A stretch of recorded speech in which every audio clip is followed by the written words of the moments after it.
From the heart of Central Florida, you're listening to A Neighbor's Choice live. And I got to just start off, folks. We just see this news that Tucker Carlson, the great broadcaster from television and now on X, has been making waves as reports coming in that he has been to Russia.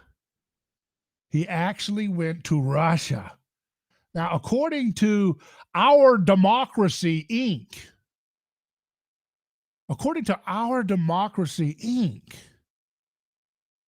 when you get to the map, you ever seen those old maps whenever you read read a children's book and they have those maps?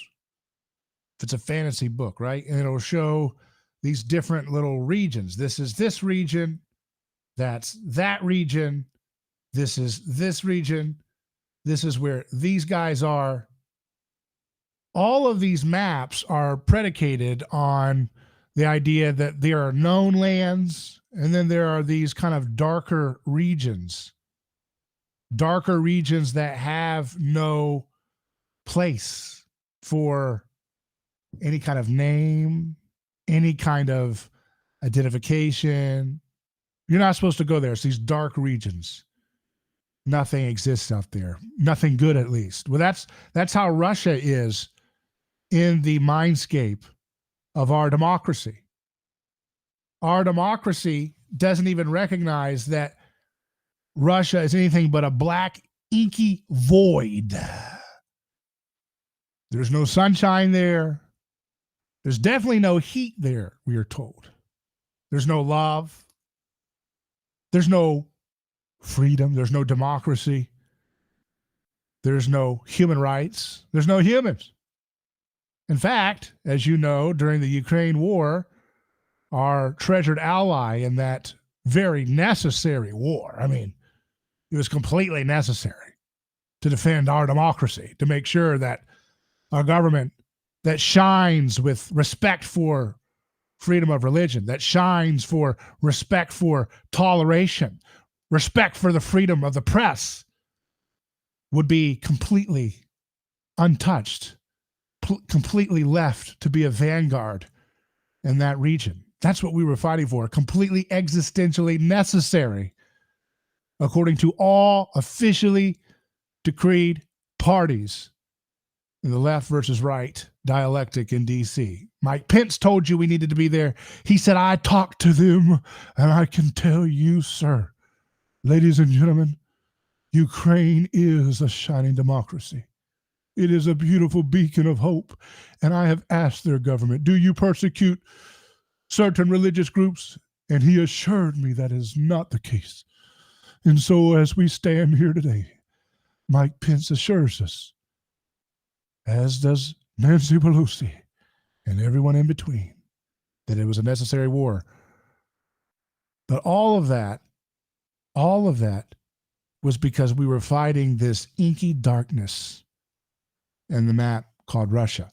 And lo and behold, Tucker Carlson, who is a scallywag by the establishment's perspective, he's a traitor, according to the official TV party talking points. He dared to take a plane and fly straight over to that dark land where there is no sunshine, there are no puppies, there are no human rights, lest you ever consider even a human being there. That's not there. Because as our official partners in this Ukraine conflict, Ukraine has told us those are orcs they're fighting. Orcs, not human. Not human, according to the official democracy of Ukraine. And certainly our democracy, Inc., that we are under, would very much agree with that, based on the way they've very much been frothing at the mouth to maximize human death, suffering, and destruction in that conflict, and prolong the conflict, agitate the conflict's existence and then prolong it as much as possible so that there is no place for peace there. The only way you can have that kind of insane, idiotic, bloodthirsty approach to war like that is if you have successfully dehumanized the target, the opposition, to such a degree that you have lost sight of humanity. You've lost sight of their having any humanity on the other side. And you've certainly told your audience that it's very much in vogue to lose your own humanity in your frothing, snarling disregard for their dignity, their perspective. You can't allow that, right?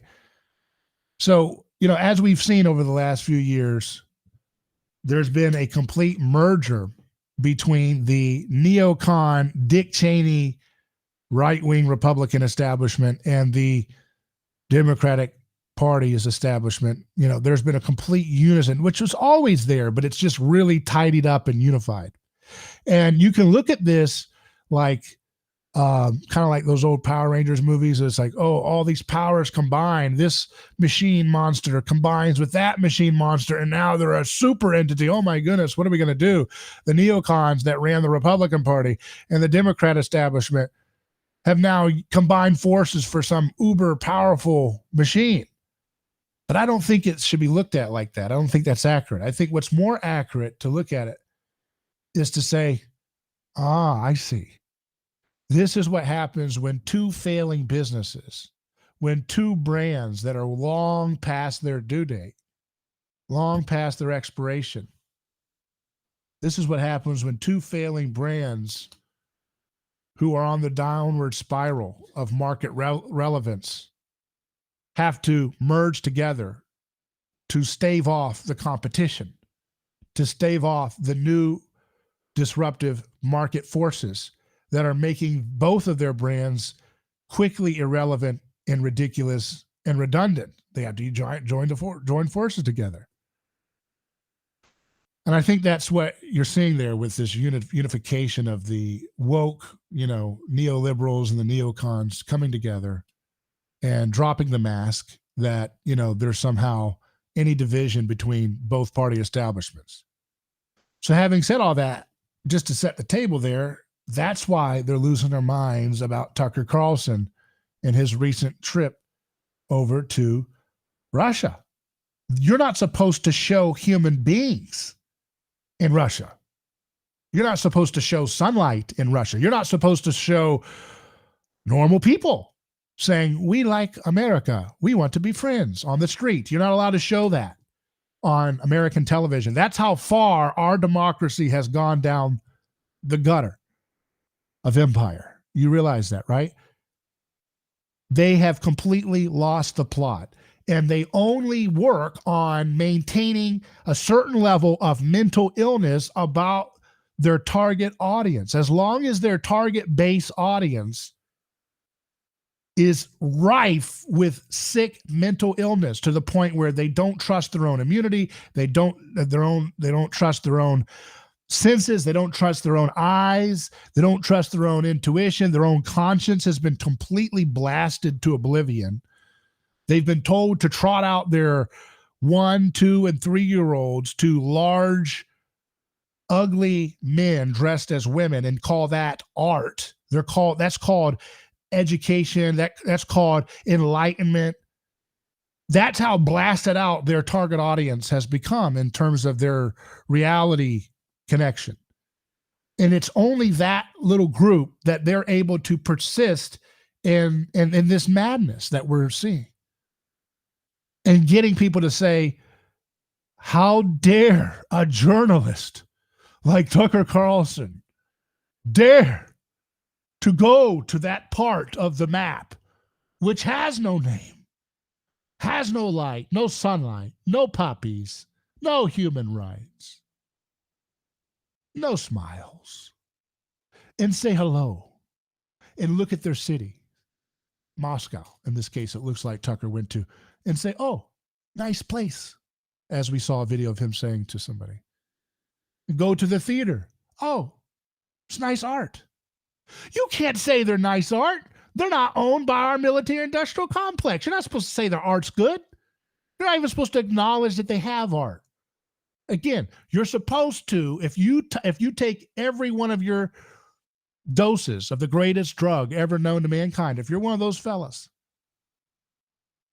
and if you're one of those persons that takes your kid when he or she's 1 year old to have some nasty, sweaty old man gyrating around in some cheap Halloween costume, and you think you're enlightened, if that's the market they're dealing with, they don't even know that humans exist in Russia. They think there are beasts at the least, if not monsters, ghouls, or orcs, as their partners in Ukraine call them. So what Tucker Carlson is doing is extremely important, because it's not about the folks who are already aware that humans exist in other maps of the globe besides the ones that our military industrial complex and bankers own. It's not enough that you reach them. What's more important about these moments, if his video is allowed to be circulated freely on X, then it's the opportunity for people in the TV party who take all the doses of the greatest drug ever invented, who take their children dutifully as tribute to some gyrating, overweight accountant in a nice library, or whatever their little gimmicks are, to have them gyrate around on all this. They're doing it all, right? And it's those folks that if you can get them to see a clip of Tucker showing that humans exist in Russia, that is a breakthrough moment for humanity in the West. For a certain percentage of the population that completely has surrendered their mind, they opened up their mind, they opened up their head, they took out their brain, and they have handed it, as well as their heart. They took their heart out. I said, here you go, TV, sponsored by Pfizer, sponsored by Raytheon. Here you go, TV man, TV world. Tell me, how should I feel today? And maybe, just maybe, those folks who have long done that will have the opportunity to be able to feel a little bit of that heartbeat again. Oh, there's a human over there. Oh, there are people just like me over there. They don't want to be liberated. They smile. They have heat. They go to see movies. They listen to music. They even like some of the same music I like. Wait a second. You're telling me that they don't want to have war? I thought they want to take over the whole world. You watch Conservative Inc. and all of those folks, except for one or two, say that, they're frothing at the mouth to destroy us and take over all of Europe. You go to the liberal media and the same nonsense, same vicious smears and lies.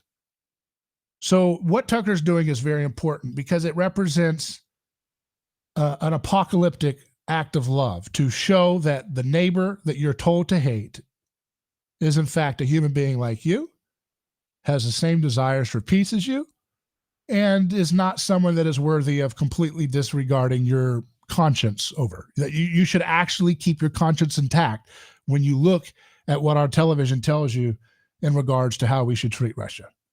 You should actually think about the fact that there are human beings there just like you, who have shirts and clothes just like you, who have desires just like you, and that they don't want to have a clash of conflicts, despite how that would help Raytheon's profits, despite how that would help Lockheed Martin's profits, despite how much money that would make those who lend money for war, the banksters, the oligarchs.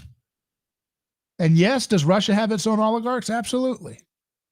And yes, does it have a government that abuses liberty? Absolutely. That's what governments do, especially when they have a certain size. They're really good at it, really efficient at it. The bigger they are, the wealthier they are. The more loot they have from their population, the more likely they can be kind of elaborate in the things that they can curtail in terms of your freedom, right? So no one's saying anything other than that, the facts. What we are saying, though, and what I am observing here, is that this is the beautiful act by Tucker. to give folks who are locked in a maelstrom of darkness in their own minds an opportunity to re-encounter their neighbor, to re-encounter the other anew. You know, the left used to be the ones, ironically enough, who were more likely to be empathetic to the Russian people. Remember during the Cold War. Remember when they were a Soviet Union, right? Soviet Empire. If you were to randomly, blindfold yourself, walk into a sea of humanity in America and pick someone out, and they were a leftist that turned out, or a liberal, they would be more likely to say, hey, man, we shouldn't be marching for all this nuclear war with the Soviets. We should be finding a way to have peace, man. I mean, they've got some ideas over there. Maybe that's what the leftists and the liberals used to say. They were the ones saying, hey, there's humanity over there. There's dignity. Let's play rock and roll together. But now, because that charade of the left versus right is so falling apart, they've had to consolidate liberal hippie Inc., or whatever you want to call it, with Dick Cheney, rabid, badger from hell. They've had to merge those brands together in a kind of quick two-step move to keep the numbers flowing, right? To keep the leverage on societal, sense-making going. That it's now fallen on what's considered to be right-wing to have empathy for somebody that the war masters want us to hate for no reason. So we should cherish these moments, and we should give great respect to someone like Tucker Carlson. And look how ridiculous it is that they have to trot out these talking points, these fear-mongering points of, oh, what is he doing over there? He's giving a voice, because, the saying is, he's doing this interview with Vladimir Putin, they're saying. Oh my goodness, he's doing this. He's doing this to give aid and give a voice to this terrible human being. But like Donald Trump said to Bill O'Reilly in that Super Bowl interview when he was president, they have killers and we have killers. Anybody who thinks otherwise is a fool. And that's the key word. The only way that tyranny can continue is if we have a certain level of foolishness in our society. And that's not a bug. That's the feature of our democracy, to spread foolishness in the population. Docile foolishness that can be triggered into random acts of hatred and aggression. Think about the average leftist. They still think they're the same person that, either they are that same person, or maybe they think of themselves in the same light as liberals before them, who would say, let's make friendship. Let's have peace and trade and dialogue and travel and intercultural exchange with the Soviet Empire. Let's not just have nuclear war.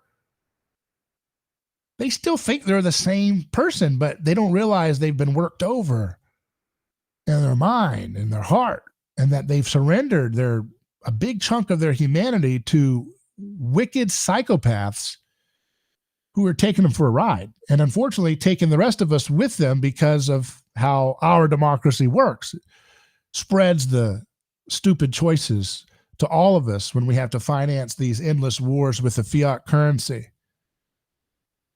And that's what we have. We have a sinking ship because there's too much foolishness, not enough empathy, not enough people being in touch with their conscience, with their brain. Look at this quote from Glenn Greenwald, who's a journalist. Again, another person who's been slandered, one of the last few journalists alive. You see this. I'll show you. I'm going to read first this quote from Colin Rugg. He's talking about how CNN is reporting, or has been reporting, this situation with Tucker. He says, Putin is trying to court the MAGA GOP in the United States. In fact, one of the leaders of the MAGA GOP is in Moscow tonight. That's what this reporter at CNN said. It's the man you see here with the MAGA leader, Donald Trump, Tucker Carlson, possibly there in Moscow to interview Putin, definitely there as a Putin-supporting celebrity.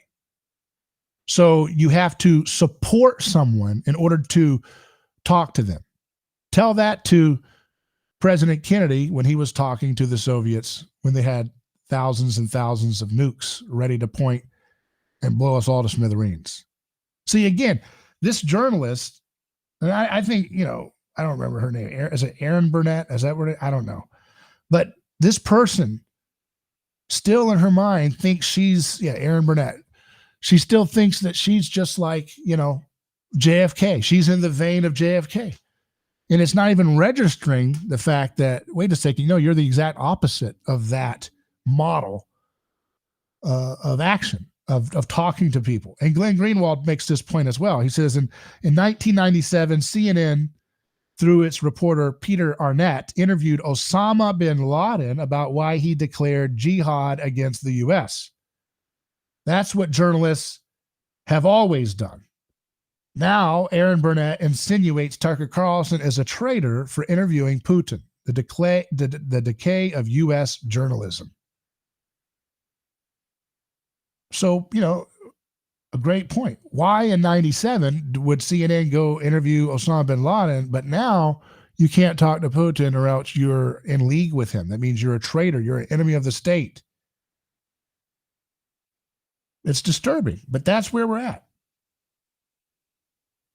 That's where we're at today. And the only thing that keeps this persisting is people having a great deal of foolishness and wallowing in it and being convinced that they're a genius for embracing stupidity at all levels. I mentioned that word fiat currency just a moment ago. But that word fiat, out of nothing. It's a great word to describe Gnosticism, by the way.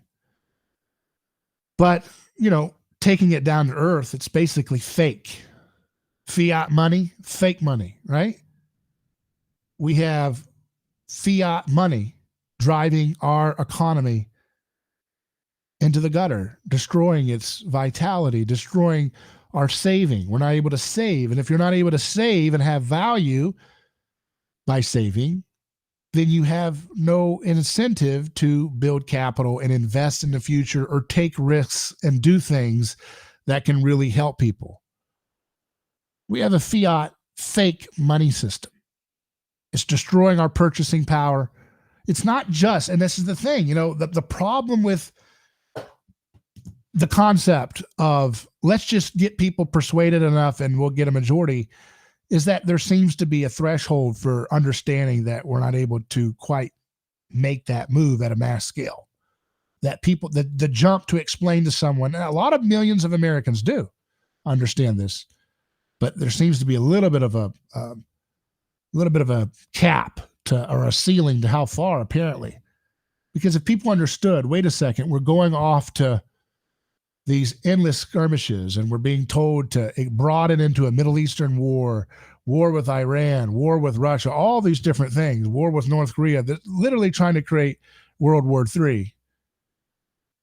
If they understood that that's what's accelerating their inability to purchase their groceries and to afford the things that they enjoy, and to have to go from a higher quality piece of food to a lower quality piece of food just to have the same, for the same price, or a larger amount of high quality food and have to eat smaller amount of that and then fill it in with more useless, less nutritious things for your family. And when they had to realize that that affects their costs of transportation, that affects the cost of the goods that have to be reliant on that transportation system, all of these things are eating the middle class alive, eating those who are most vulnerable to these types of inflationary pressures. It's destroying them. So it seems like a certain percentage of the population that seems to be most concentrated in the Democrat Party coalition is one that is seemingly unable to comprehend or try to understand the fact that the more they say, yes, let's do this Ukraine thing, yes, let's do this Iran thing, yes, let's do whatever, Now, that Iran thing is more of a Republican thing, so shame on those fools for stupidly playing that same lie. But they've always got, it's almost like they've always got a designated scapegoat for either group of fools in both artificially divided factions in America. So they'll sell you on Russia for the left as this existential boogeyman. And then for the right, it's China usually, but they're not usually selling direct war with China. They're selling Iran, direct war with Iran. And then you've got all these fake conservative influencers that say, "Oh, I'm for ending these forever wars. We don't want to have forever wars. Oh my goodness, no more forever wars. Why would we ever want to have direct war with Iran?" And then you watch when it comes down to those moments when we're inching closer and closer to a direct conflict with Iran, and all of a sudden their language about forever wars goes away. All of a sudden their language about we don't want a direct war with Iran, all of a sudden it starts to kind of slip away. And all of a sudden you start hearing more sanctions. Let's hit them. Don't let them get away with that. Hit them. Tell them. And then you see, oh, wait, they're just like the neocons they say they're not. So whether you're in the Democrat Party, you're constantly psyop to hate Russia and dehumanize them and turn them into ogres like orcs or whatever Ukraine calls them. And then if you're in the Republicans, they do the same thing for the Middle Eastern situation and particularly Iran.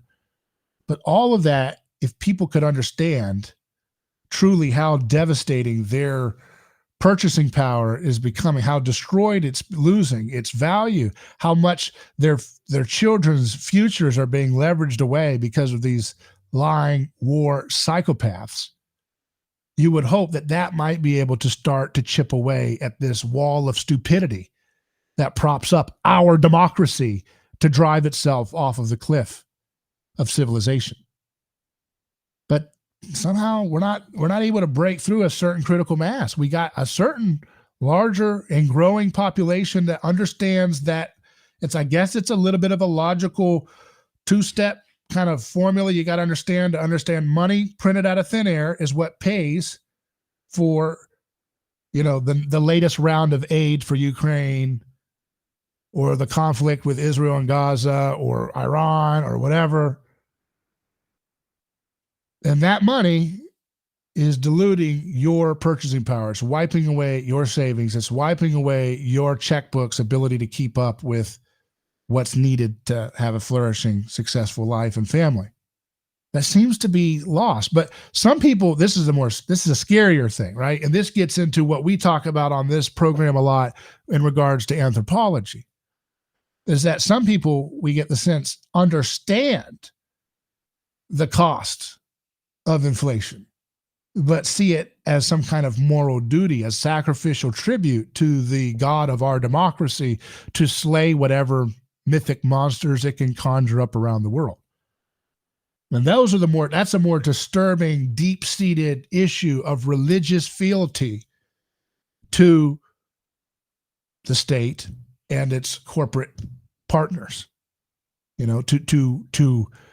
don't care that, there's almost a sense of, I know it's destroying my purchasing power to some degree, and I know it's wiping out my savings, and I know it's destroying my children's prosperity, and I know it's accelerating the social decay of our society. I know all that, but that's a sacrificial tribute that I want to make on behalf of those who own my heart, soul, and mind, which apparently is the government and its ideological fervor, its perpetual revolution, branding that it at least sells the public on, and its corporate allies that make it possible. And that is something that is not going to be something that is going to be logically persuaded away. That's going to take what is something a little bit deeper and something you're not supposed to talk about on official conservative ink channels, which is repentance. The word repentance is the word you're not supposed to talk about. That's considered to be a faux pas, right? If I want to make it to speak at some conservative conventions, you can't say the word repentance unless you're selling on sanctioning Iran or killing hundreds of thousands of people. Those are the only people that are allowed to use the word repentance on stage at a lot of these official fake gatherings, right? But real repentance is this transformation of the mind and the heart to say, I am not going to think in this way anymore. I'm not going to allow my emotions to be manipulated by psychopaths. I'm going to recognize that there are human beings in Iran and their children don't deserve to be sacrificed by sanctions, and neither do my children through the inflation and the effects that it has on our society. And that there is no reason to keep searching for monsters to destroy, that the game is up. The mythic aura of the state is falling rapidly, rapidly, rapidly. And we don't need to keep propping it up. We don't need to keep trying to come up with a new scapegoat to unify around, whether it's at home, which we're trying to do actively in many different ways, or abroad in the form of the Russian people or the Iranians or whoever else, the Gazans. This Gaza thing is really showing people the truth, that you can sacrifice human beings so many times, kill, kill, kill, kill, and think that people don't see that. And people, this is really stretching people's ideological blinders. Their ideological blinders have been saying, oh, but they shouldn't have done that October 7th. Wait a second. We know about the long gap. We know about all the stuff going on there. And it will keep coming out.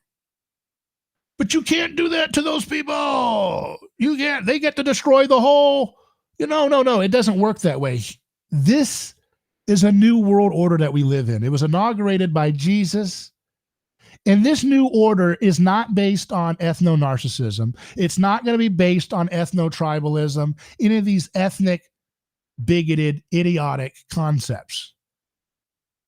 The kingdom of heaven recognizes the personhood of all human beings. And it recognizes the sacredness of life in all parts of the globe. And it doesn't use maps and their ideological constructs to tone down the human decency and dignity for one group of people because they're in the wrong zip code that some oligarch constructed a long time ago. That includes Gazans, that includes Russians, that includes North Koreans, that includes Chinese, that includes Iranians. And it's all falling apart. And the reason the way you know that these wannabe masters of the world that make money off of wars and dividing people and messing with people and stealing people's money to make money. The reason why we know it's falling apart is because they have to more and more pretend to be slain lambs. Slain lambs. Just like with the conflict that DC has been cooking up against Russia and Ukraine for so many years. They always had to, with their optics, try to paint the picture that they were on the side of the victims. They were on the side of the underdog. They were on the side of the slain lambs.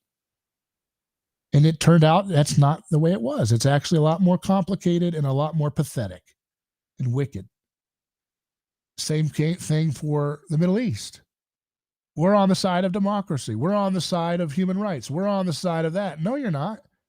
You're just using that kind of marketing because the culture that you're having to impact is Western and it's haunted by the cross, and therefore you have to appeal to consciences that are haunted by the cross, which are haunted by the idea that God desires mercy, not sacrifice. The idea that the first shall be last and the last shall be first. The idea that blessed are the meek. These are not just idioms. These are not just talking points. These are saturated into the very bones and the very spirit and heart of those in the West, particularly who have been saturated for 2,000 years of influence of these stories of Christ. The aesthetic of the cross, the ethics and the obligations, the customs and the habits, all of this lived in world that comes with Christianity, despite even the religious part of it. That's one part of it, but just the cultural, social technology of the Gospels is what these oligarchs are having to play on in order to keep their game going, to always present themselves as being victims or on the side of victims to justify their latest cash grab scam war. They always have to go back to that. They always have to pretend. I always like to use this visual. You know those circus cardboard paintings where they have the painting of a fire truck, right? You get to put your face in the little hole. and the cutout to make it look like you're a fireman. And if you're the little farmer, you want to see the little farmer, and you got a little hole where his face is, and you got the little animals, and you get to put your little face in and say, hey, look, take my picture. I'm a little farmer. Isn't that cute? Well, what we are dealing with in the West are a bunch of people that see a picture of the cross of Christ, and they want a little hole in it where the face of Christ is, and they want to put their face in it so they can get their photo. Look, I'm on the cross. I'm the victim. I'm the ally. I'm allowing you to live your truth. Notice these words I'm describing are very emotionally heavy, emotionally rich language, right? Because women tend to be about the vibe. They tend to be more in tune with the vibe of a setting, of a place, of a culture. Why do you think this wicked system of oligarchs and war tends to be very effective at playing on the women? Because women feel the vibe of the haunting of the cross, okay? You go into a haunted house, typically if there's a group of people, the women are going to feel the vibe if there's some weird stuff going on there, right? Then the men. Women feel the vibes. They're very more, that's not always the case. You can certainly calcify your pineal gland and other types of things to lower your magnetic senses. As Dr. Yu, our chief science advisor, has alluded to from a physics standpoint, there's something there about magnetism here. But women are more in tune with the vibe of a room and a vibe of a culture.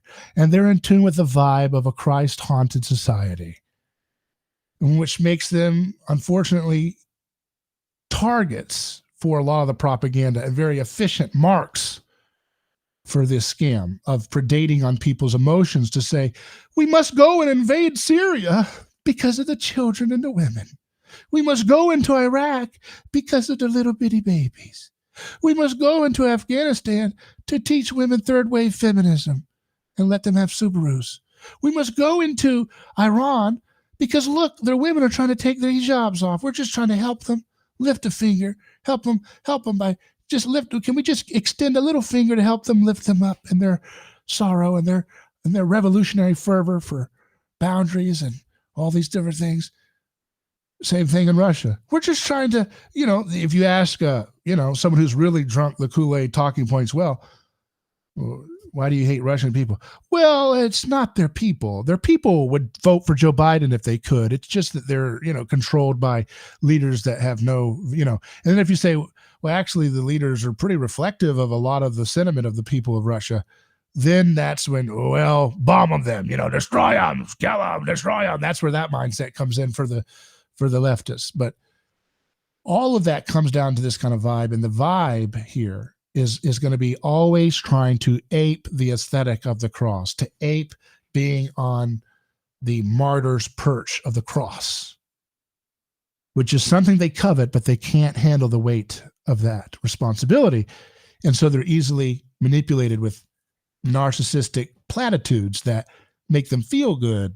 And this is men and women here, make them feel like they need to go to war with Iran or Russia or so forth. So I am so glad that Tucker Carlson is willing to, at the position and the wealth that he has, to cash that leverage in, to cash that credibility in that he's had with legacy media, because he can do something right now. There's a certain percentage of the population which is very legacy media driven. We've talked about this in different ways. They call it the TV party, but it is a generational thing to some extent.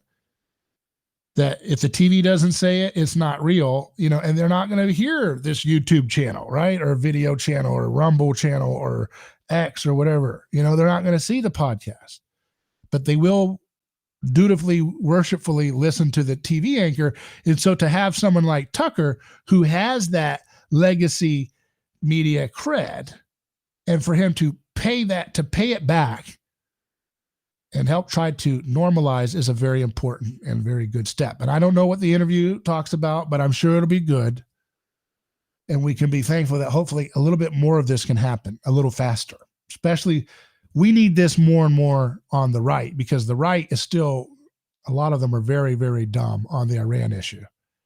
And even the ones who act like they're not, oh, I'm not for endless war with Iran. And then you find out, like I said, when push comes to shove, they start frothing at the mouth. So I'll read some comments. George says, if people could get these simple truths, world would be better by at least 50%. Another one says, William says, breaking through their obfuscatory requires tempered persistence. I provide the real information with signs and leaflets every time out on weekends. The economic factors are absolutely paramount, both to their plans, their control, ultimate desire. At the end of the day, folks, we're dealing with human nature, okay? And you don't have to come up with a million different, clever theories. All we have to do is realize human nature is designed to worship. It's designed to be in awe of things. The state is a vestige of that archaic form of religious structure, religious aura, vibe. And it's losing it rapidly because the cross of Christ, the gospel technology, cuts through the heart of all the lie matrices of the world. And then we have the opportunity to not just cut through the lies, but to provide healing solutions in their place, so that we've got a lot of fake medicine. We got a lot of fake drugs out there that mask symptoms while making your body worse and more destitute with illness. We have a lot of fake foods in the form of toxic seed oil sludge, something that I am proud to have put on the map and help accelerate people's consciousness. And we're only getting started with that, by the way. These are things that have been great advances, but we have just started. We've got to expose the fake money, the fake war propaganda, the fake food, the fake drugs, and then provide better solutions. So we'll continue to do all kinds of fun things. We'll continue to find creative ways, because we cannot forget another key component to our calling. It's not just exposing the truth. It's getting into the arena, mixing it up, making beautiful art, and telling beautiful stories. Something so important. It's so critical. We're not just technological robots. We need technology breakthroughs. We need repentance from the lies, but we also need beautiful art. And I hope we can do that together. So I appreciate your time, folks. If you enjoyed this live stream, drop a comment, share it on the replay, click all the buttons. I really don't like doing this, folks. The whole point about like telling people to click the bell and all the, please don't make me do that a lot. I'll do that if that's what you guys need to do these things with. But I expect a Neighbor's Choices audience to be a little bit more ready for the filet mignon, right? So I don't want to have to do that. Please click the bell notification. I don't want to do that. So let's not do that. But just share it. Spread the message. I do like people to share it, right? I like people to spread the message. I don't like telling people about click this button and that button. It's disgusting to say that. But do share the message, and let's thank Tucker Carlson for doing this. He didn't have to, and what, we'll see what the interview is, what it says, and all that, and I'll give my thoughts on that when that comes out. But let's just take a moment and think about how great it is that someone's willing to step up and humanize our neighbors just a little bit, and that's a lot of risk, man. These guys are nasty psychos. There's some nasty, sadistic psychopaths. And they are so used to having their way with the culture, and they are so not liking the fact that they don't have control over the culture anymore. And it's going to get turbulent as these little psychos grab and try to cling. It's mine. And then we're just going to flick their fingers one after another, flicking it off our culture, getting out of our lives. Get behind me, Satan. You do not know the things of God. That's what we're going to do. And we're going to make beautiful art. And we're going to have wonderful times, because the best is yet to come. Email me, hello@aneighborschoice.com. I'm David Gornoski. Godspeed.